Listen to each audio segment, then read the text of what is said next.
And let's come to the stage. Start clapping right now for Craig Steven.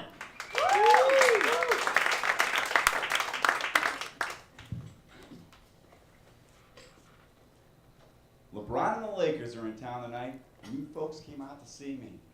It means much. Everyone recovered from the big Super Bowl extravaganza? Had a good time? I had a great time. I went to the game. Anybody go to the game? Well, I got invited. Had great seats. What's amazing is the seat next to me was empty the entire game. I thought somebody was just late, and finally no one ever showed up, so I asked this old guy on the opposite side of the seat at halftime. I said, hey, you know who's got this ticket? He said, oh yeah, that's mine. Do you need it? I said, no, I couldn't believe somebody would use a ticket for a seat like this for the Super Bowl. He said, well, 53 years ago, my wife and I got married, and we went out to Los Angeles for our honeymoon, and we were out there. They were having the very first Super Bowl, and it wasn't a big deal, so we went. And then every year on our anniversary after that, we would go to the Super Bowl, fly in, get a nice hotel, have some dinners, and see the game. I said, no, that's pretty cool. He said, well, she passed away, so I came along. I said, well, that's too bad. I said, but you don't have any friends or family that wanted to come? He said, no, they're all at the funeral. That's not a true story. I made that up. But so I'll tell you a true story. This is and it happened right across the street here about 10 years ago.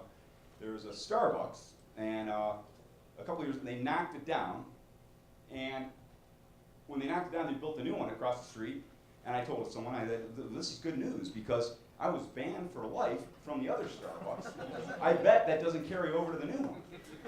And then, as you would imagine, in the conversation didn't go into whether I could go to the new one. It kind of begged the question of what you would do to get banned for life from a Starbucks. Well, that's none of your business. I'm just fucking. I'm going to tell you, that's the whole kind of point of this.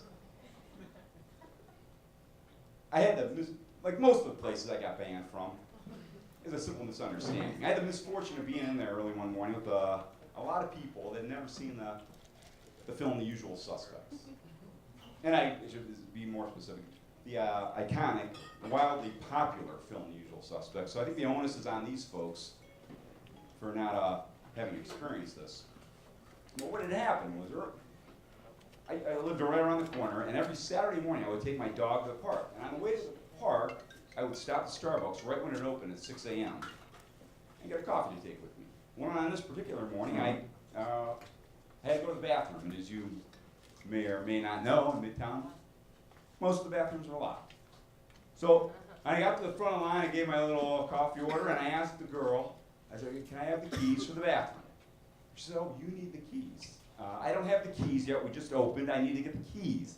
She turned back and yelled like a manager, I need the keys. And this lady stuck her head out and said, you need the keys? And while all this blathering about the keys, I just called to mind the famous scene, The Usual Suspects, the lineup. So she was handing to me, I said, rather wittingly, I thought, I gave her a little of the Stephen Baldwin, and I said, give me the keys, you cocksucker motherfucker! Ah! Yes, it was funny. It was very funny. Unless you hadn't seen the film. In which case I'm to understand it was terrifying. So I turned to my fellow patrons for a little bit of affirmation that this is just a movie quote, and the guy behind me in line says, he's got his phone out and says, do you need me to call 911? I gotta fuck with people, I'm just gonna go. And then the next Saturday morning, the same as usual, I got it and came back, and a whole different crew. I got up to the front of the line and gave my order, and the guy looked at me and said, oh, no, you can never come here again. And I thought, so that was a true story. So I hope I made up for the lie that I told you about the Super Bowl. But that's my time. Have a rest of the year. Craig Steven.